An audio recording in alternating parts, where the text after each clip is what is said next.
kami dulu.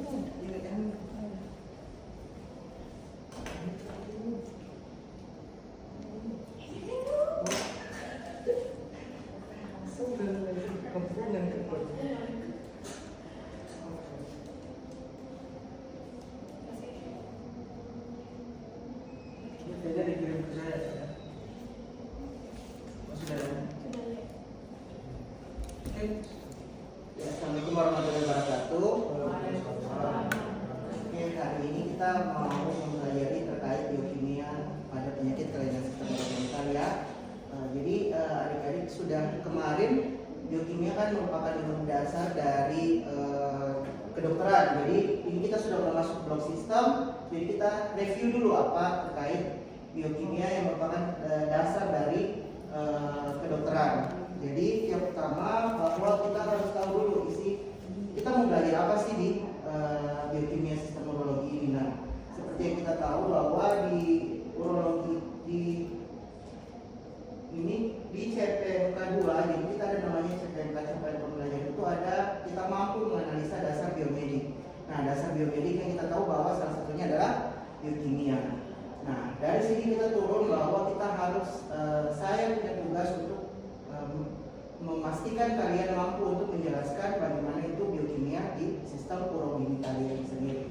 Nanti setelah kalian mampu menjelaskan, di saat kalian mendapatkan soal atau kasus nanti di ujian topik atau di ujian teori, kalian sudah mampu untuk menjelaskan atau bisa menjawab kasus-kasus tersebut. Gitu ya adik-adik. Jadi nanti kita bahas di slide selanjutnya. Oke, kita masuk ke slide selanjutnya. Nah, ini dia saya saya bagi lagi menjadi 3 tujuan pembelajaran dari review biokimia ini. Yang pertama kita harus tahu dulu biomarker fungsi ginjal dan kerusakan ginjal. Nah, biomarker fungsi ginjal ini kan kita sudah belajar di awal waktu kita masih biomedik 2 kemarin. Nah, kerusakan ginjal ini kenapa masuk dalam biokimia? Karena dia berkaitan dengan metabolisme yang terjadi pada tubuh kita yang berkaitan dengan biokimia. Kemudian bagaimana kita tahu penyakit-penyakit batu saluran kemih itu dasar metabolisme biokimianya itu bagaimana. Kemudian kelainan prostat juga ada hal biokimiawi yang mendasari kasus tersebut. Oke, sebelum kita masuk ke bagian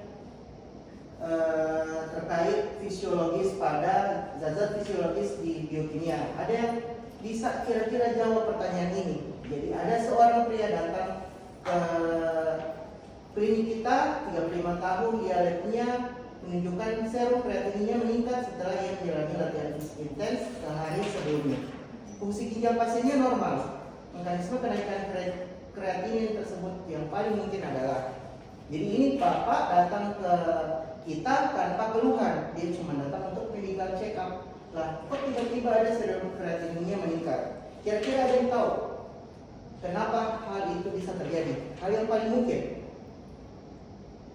dari Anbar mungkin? Mungkin ini dok peningkatan katabolisme protein otot. Oke, kita keep ya peningkatan katabolisme otot. Mungkin dari Dr. Reski ada yang kira-kira apa alasannya? Dan Reski nanti kita bahas. Gangguan inhibisi sekresi tubular pada obat. Oke, yang pertama kita harus lihat dulu. Kita sebelum masuk ya ke bahan. Ini adalah kasus fisiologis, berarti tidak ada kelainan yang mendasari peningkatan dari serum kreatinin ini meningkat. Jadi penurunan filtrasi glomerulus. Berarti kalau penurunan filtrasi glomerulus berarti artinya sudah ada kerusakan pada orang ini. Kemungkinan besar ini sudah salah. Karena dia bilang fungsi ginjal pasiennya normal. Kedua, peningkatan katabolisme protein. Nah, ini tadi dokter Anu bilang kemungkinan iya sih pada kondisi normal katabolisme protein itu normal ya, tidak ada yang ini. Cuman kita harus hati-hati. Tidak ada hal yang kemungkinan ini ada kaitan dengan latihan fisik intensnya si laki-laki ini. Kita keep dulu ya, kita jangan dulu salahkan dia.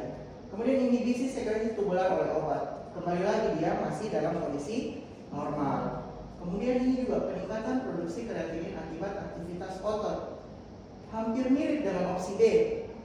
Kita keep lagi lihat karena ini masih dalam hubungan dengan latihan fisik. Yang ketiga, yang terakhir adalah gangguan reabsorpsi tubulus proksimal. Lagi-lagi ada kata gangguan, jadi sudah tidak sesuai dengan skenario. Nah, kita tinggal mau bahas dia B atau D.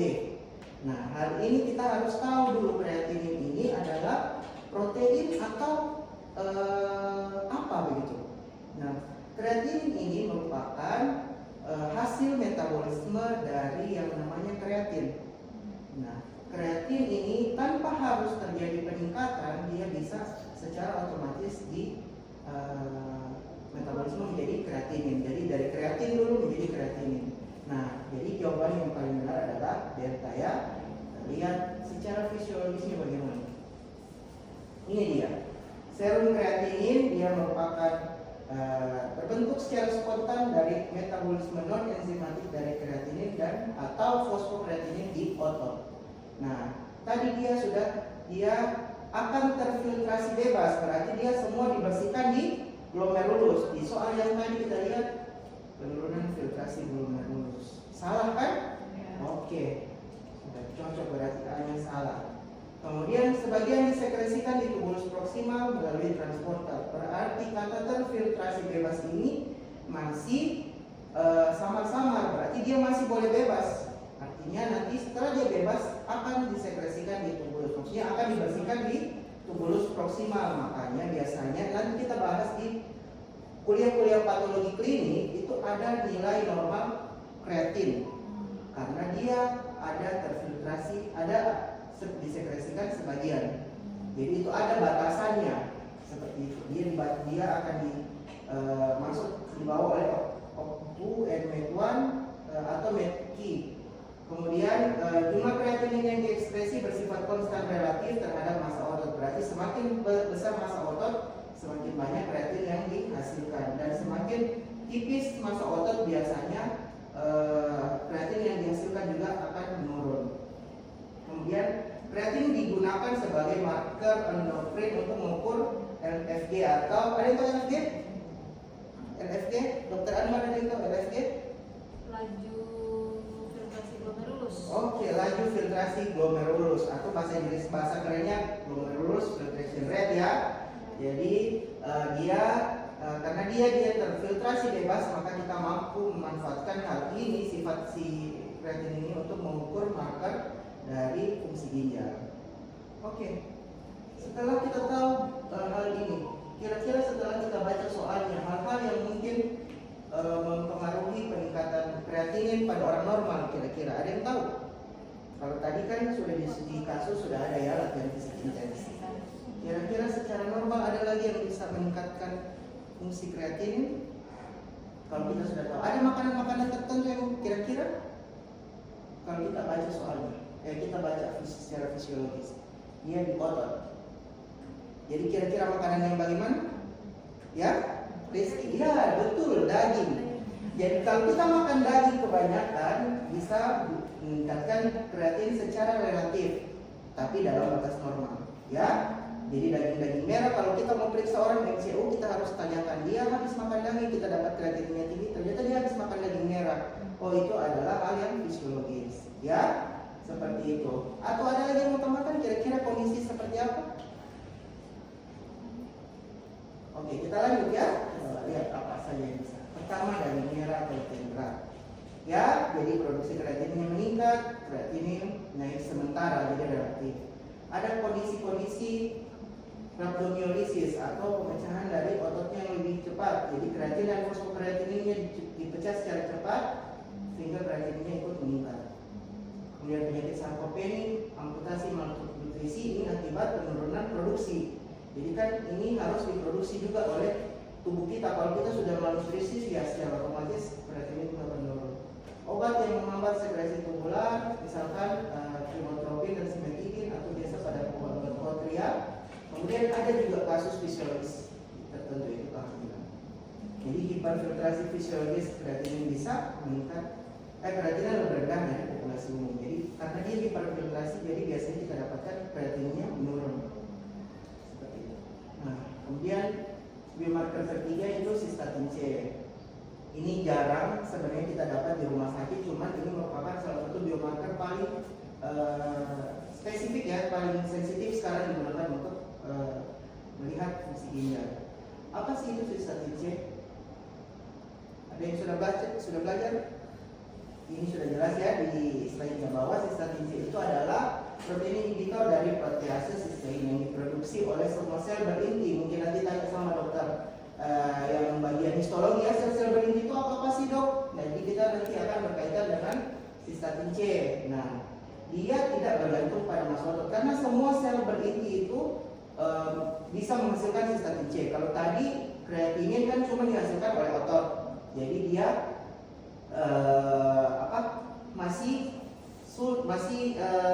banyak pemicunya, banyak perancunya. Kalau ini semua sel dia bisa menghasilkan sistatin C. Dia sama terfiltrasi bebas dan di glomerulus, dan dia juga akan direabsorpsi dan didegradasi habis, sehingga pada di dalam urin itu sangat minim sistatin C, hampir nol. Ya, nanti dikonfirmasi lagi ke dokter patologi klinik, betul enggak? Iya, karena dia betul-betul akan dihancurkan oleh yang namanya megalin sama ubulin. Nah, dia direabsorpsi dan didegradasi, kemudian di urin hampir tidak ada. Makanya dia adalah salah satu hal yang paling bagus untuk kita nilai bagaimana fungsi dari ginjal. Dia akan lebih bersih dari kreatinin. Kemudian ada hal-hal yang tadi, kalau tadi ada perancu ya, tetap juga sistatin C hampir sama dengan kreatinin. Dia ada faktor perancu, jadi tiroid, inflamasi, steroid, obat-obat turunan steroid, merokok, sama obesitas bisa menaikkan kadar sistatin C ini. Lanjut, kemudian ada marker ketiga yaitu urea. Nah ini dia, kita harus tahu, ingat lagi apa itu siklus urea. Ini yang sangat panjang, nanti kalian baca lagi ya. Saya nanti akan bagi ke kelompok kalian bahwa kalian harus hafal ini siklus urea. Kenapa harus hafal? Karena ini nanti berkaitan sama pengobatan farmakologi. Tujuan kita mau memberikan farmakologi. Jadi yang harus kita tahu intinya bahwa urea ini adalah salah satu biomarker fungsi ginjal yang bisa kita temui di urin. Dia merupakan hasil metabolisme dari amonia. Kenapa amonia harus dimetabolisme? Karena dia bersifat toksik bagi otak. Kalau tidak diubah menjadi cepat-cepat menjadi urea, dia bisa bikin gangguan di sistem saraf pusat. Oleh karenanya dia harus dimetabolisme. Ini dia di darah, dia akan larut kemudian sampai di ginjal dia difiltrasi hampir sama dengan tadi, dia diabsorpsi. Nah, bedanya di sini, kalau di urea ini dia bisa diambil kembali karena dia masih bersifat fungsional. Kenapa dia masih bersifat fungsional? Karena dia berbeda sama tadi si kreatin sama sistatin, karena dia ini berfungsi untuk menarik kembali air. Jadi kalau saat kita dehidrasi, biasanya urea akan secara otomatis direabsorpsi kembali untuk memisahkan antara air dengan ini. Atau nitrogen dan air dengan di proses mana ya tadi? Ini dia. Jadi arginine dengan H2O akan membentuk urea dan ornitin. Jadi urea ini dia akan dimasuk di metabolisme, ditarik kembali untuk dipecah kembali menjadi arginine dan H2O. Jadi H2O ini dibutuhkan oleh tubuh. Makanya biasanya kalau orang-orang dengan dehidrasi berat, kadar urinnya itu sangat ketat. Lanjut ya. Nah ini untuk kerusakan ginjal, ini yang harus kalian tahu di sini bahwa ada namanya biomarker kerusakan ginjal. Kalian tidak harus tahu semuanya. Kalian cuma cukup tahu ada namanya biomarker pada glomerulus, tubulus proximal, dan kerusakannya spesifik. Kalau kerusakan yang paling sering kita temui adalah kerusakan glomerulus, di mana albuminuri adalah baku standar untuk menyatakan bahwa sudah ada kerusakan glomerulus. Kalau tidak ada protein, tidak ada albumin di urin, jangan coba-coba bilang ada kerusakan glomerulus di pasien. Jadi kalau misalkan ada protein positif, kita sudah bisa bilang, oh bisa jadi ada kerusakan glomerulus. Tapi kita tidak tahu spesifiknya di mana, makanya kita butuh pemeriksaan selanjutnya. Cuman kita tidak bisa lakukan di Indonesia, di Gorontalo ya. Kalau di Indonesia mungkin ada lab-lab tertentu. Kemudian apa lagi yang bisa kerusakan glomerulus? Dia ada urinasa mikroskopik. Hal yang paling penting adalah hematuria. Jadi hematuria itu menandakan bahwa ada kerusakan di glomerulus. Hematuria dilihat kalau secara mikroskopik, kita lihat apa? Air erositnya ada positif, Ya, jadi nanti konfirmasi lagi ke dokter patologi klinik, dok, betul nggak ini seperti ilmu di biokimia kemarin? Ya, oke. Nanti ini kalian baca-baca lagi. Nanti saya fasilitasi untuk kalian belajar lebih banyak terkait kerusakan tumulus proksimal. Ya, lanjut. Nah, ini sudah ya. Tadi sudah yang tujuan pertama. Kemudian kita masuk ke biokimia pembentukan batu saluran kemih. Yang harus kita tahu bahwa batu itu di saluran kemih banyak ya, bukan cuma batu akik yang banyak, tapi batu saluran kemih juga banyak.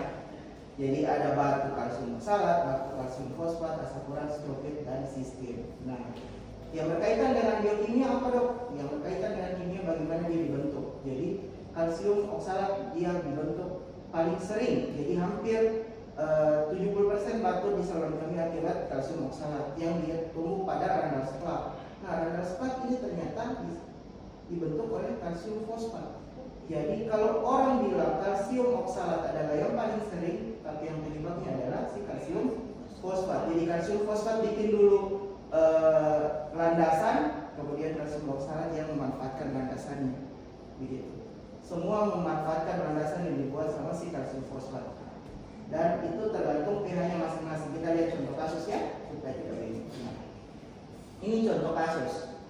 Laki-laki 37 tahun datang dengan keluhan nyeri pinggang, pemeriksaan fisik ditemukan tofus pada MTP1. Sudah lewat blok muskulo kan, jadi harus tahu apa itu tofus. Jangan sampai tidak tahu. Kalian ngapain masuk di ulo kalau tidak tahu. Tofus MTP1 di kedua kaki. Pasien mengaku sering makan jeroan. Jeroan itu paru, hati, lidah, limpa, dan lain-lain pada sapi. Jika nyeri pinggang disebabkan oleh batu saluran kemih, jenis batu yang mungkin. Ada yang tahu? Oke, semua sudah jelas ya, batu asam urat. Karena di sini jelas dia yang pertama adalah tofus pada MTP1. Ini adalah patognomonis dari penyakit gout arthritis, betul sekali. Jadi semua sudah tidak bingung lagi ya. Kita baca kasus begini. Nanti kalau dia bilang terkait dengan infeksi, berarti dia batu-batu yang berhubungan dengan strubit. Biokimia kelainan prostat. Ini ya biokimia kelainan prostat. Jadi enzim 5-alfa, kita hanya fokus pada enzim ini dan kita langsung lihat saja kasusnya. Ini kasusnya, laki-laki 70 tahun datang dengan kencing terputus-putus disertai nyeri saat berkemih. Nah, diagnosisnya adalah PPH, jadi sudah ada diagnosisnya. Namun menolak untuk operasi. Peran biokimia yang dominan dalam kondisi ini. Ada yang tahu? Apa yang tahu ada? Jadi kalau kalian sudah baca slide-nya dari rumah, kalian sudah tahu ya bahwa jawabannya adalah peningkatan aktivitas kompleks DHT reseptor androgen. Nanti ditanya lagi reseptor androgen yang mana yang berini, karena pada dia adalah usia 71 tahun, jadi dia yang meningkat adalah enzim 5-alfa pada tipe 1. Jadi jangan bingung ya, kalau dia sudah hidup di atas 60 tahun yang berperan adalah enzim 5-alfa reduktase. Jangan sampai nanti ada soal muncul 5-alfa reduktase tipe 2, tipe 1, kalian lihat saja usianya. Ya, itu yang membedakan. Oke, sudah selesai. Sekian dan terima kasih. Mungkin sudah jelas ya. Jadi kalau kita temui kasus-kasus seperti ini yang berkaitan dengan biokimia, kalian jangan bingung lagi karena sudah jelas. Ada yang kira-kira bisa berikan kesimpulan terkait materinya? Silakan dari Anwar. Ada Anwar? Oke, dari biokimia fisiologis ada berapa saja markernya? Ada tadi 3. Yang pertama? Ya. C. Terus? Urea. Oke, Reski mungkin kira-kira apa yang dimarker? Yang ini saja ya, yang batu-batu tadi. Ada berapa jenis batu yang sudah ditahu? Yang pertama batu asam urat, batu kalsium fosfat, batu strofit, dan batu sistem. Ya, jadi seperti itu. Oke, sudah selesai ya. Jadi semua sudah paham. Alhamdulillah kuliah hari ini kita sudah punya 3 kasus ya. Jadi kita pulang ke rumah, baca soal, dapat pasien, dapat ini, kita sudah bisa lihat contoh-contoh kasusnya. Jadi belajar biokimia ada manfaatnya ternyata ya. Oke, alhamdulillah. Terima kasih atas partisipasi pada pembelajaran pada hari ini. Nanti di rumah belajar lagi. Lebih dan kurangnya saya mohon maaf. Assalamualaikum warahmatullahi wabarakatuh. Waalaikumsalam. Oke, kita beri aplaus. Ya, boleh dong, silakan duduk. Ya. Jadi Bapak Ibu sekalian, terima kasih sudah tampil maksimal